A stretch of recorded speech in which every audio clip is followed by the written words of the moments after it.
friends, Jeff Weinberger coming at you here with a new ukulele tutorial. I'd like to today talk about a song called Be My Baby, the Ronettes. They had a huge hit with it back in 1963. And that summer, August of '63, it made #2 on the Billboard charts. It went way up there. And it sold millions of records even just in the 5 months that it was on the charts in that year, you know, from like August to the next year to December and through Christmas. I think it sold something like 2 million copies, which back then that was a big deal in 1963. Today perhaps, you know, that's a little different with downloads and the internet, and music industry has changed so much. But back then, to sell 2 million records of a single was quite an accomplishment. So this is a great song. The people who wrote it, Phil Spector, had something to do with it, a lot to do with it.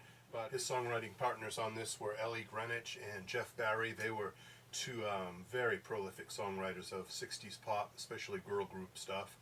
They worked right alongside with Carole King and people like that in the Brill Building in New York City. That's where a lot of the hits came from in the early 60s.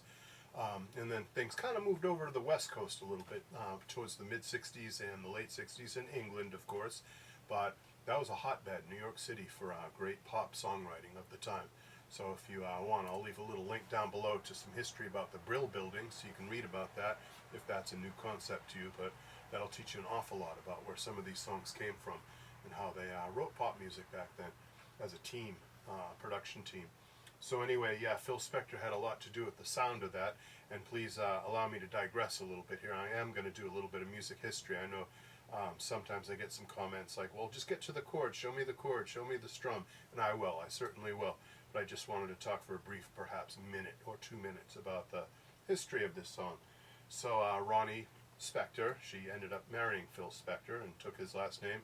And the Ronettes, they had a whole bunch of hits, but this was the big one. This was the one that made the biggest splash in 1963. And it made such a big splash that Brian Wilson was driving his car over there in California, and I guess he had to pull over. He had heard the song on the radio for the first time, and once that song hit and he started hearing the verse and the vocals and then that tremendous chorus, he was so stricken by the song that he had to pull over his car. It had a huge impact on the Beach Boys. They wrote some songs very inspired by Be My Baby and Phil Spector in general.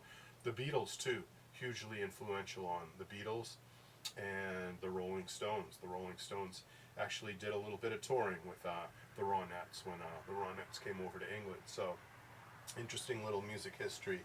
I wanted to talk about the sound of that record. That had the famous Phil Spector wall of sound, and this is probably one of the best examples of the wall of sound. If you were wondering, what does that mean, wall of sound? What?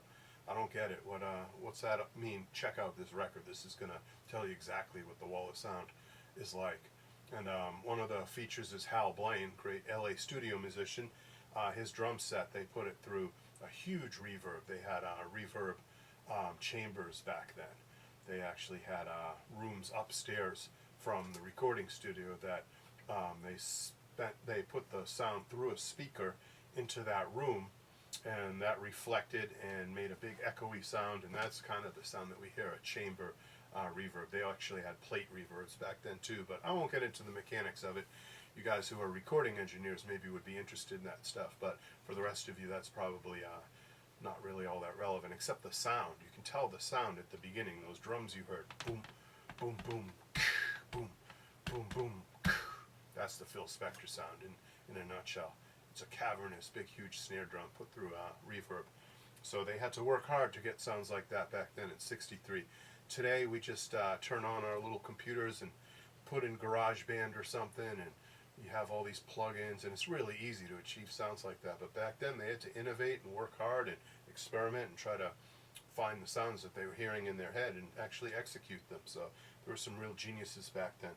Alright, let's get into the tune. I know I've talked very long about the origins of the tune and the history of the tune, but let's get right into it. It was recorded in E. Ronnie Spector sang it in the key of E. That's not a ukulele-friendly key. It's more of a guitar-friendly key. So let's convert it to C for now. Let's learn it in C. And that's indeed what I played it in. Although at the end of this, I'm going to show you a very quick tutorial on how to play it in F too. Alright, so the chords are super easy. You have a C chord. You have a D minor chord. You have a G chord. You could change that G to a G7 if you prefer. That would be acceptable, and I've seen plenty of people play it that way. In fact, a lot of the major chords in this can be changed into 7 chords. A can be A7, E can be E7, D can be D7, totally up to you how you do it. I've seen some people start with the major chord and then they morph that into the 7th chord, so we can possibly talk about that if there's time.